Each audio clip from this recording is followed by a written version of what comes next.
আমার ইন্টারভিউ ছিল ৩১শে জানুয়ারি সেকেন্ড শিফটে। তো ওখানে যাওয়ার পর প্রথমে একটা রুমে বসতে দিল। বসতে দেওয়ার পর সেখানে একটা ফর্ম ফিল আপ করার জন্য দিত।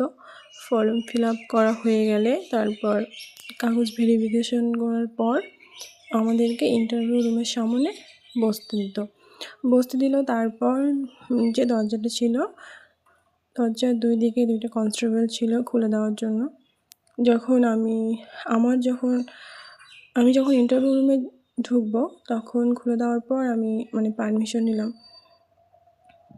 স্যার আমি কি ভেতরে আসতে পারি? তো তারপর বলল আসো। পরে গিয়ে চেয়ারটার পাশে দাঁড়ালাম। দাঁড়ানোর পর যারা ছিল, একজন ম্যাম ছিল আর 4 জন স্যার ছিল। তো আমি বললাম সকলকে আমার নমস্কার।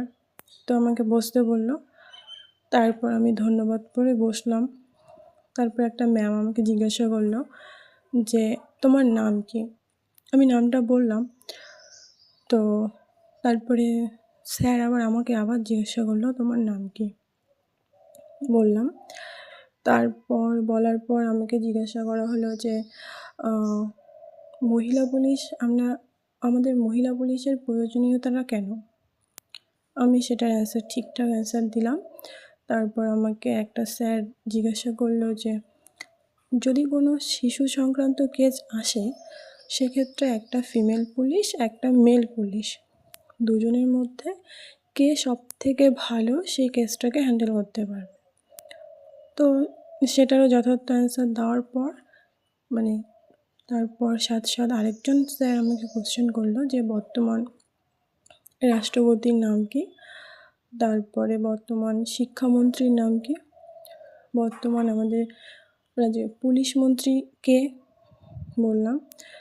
তারপরে আমাকে কোশ্চেন করা হলো যে তুমি কি কখনো বা কোথাও কোনো খেলায় অংশগ্রহণ করেছিলে? তো আমি সেটা বললাম।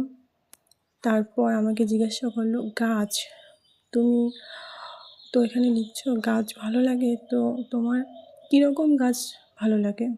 সেটা বললাম। তারপরে আমাকে কোশ্চেন করলো যে তোমার যে সিরিয়াল নাম্বারটা কত? আমার সিরিয়াল নাম্বার ছিল 40। তো সেটা বললাম।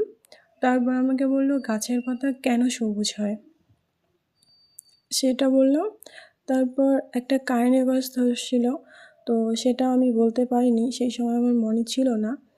তো পরে আমি সেটা বললাম যে দুঃখিত স্যার, এই মুহূর্তে আমার মনে পড়ছে না। তো তারপরে আমাকে জিজ্ঞাসা করলো একটা স্যার যে গাছ আমাদের কি উপকারে লাগে?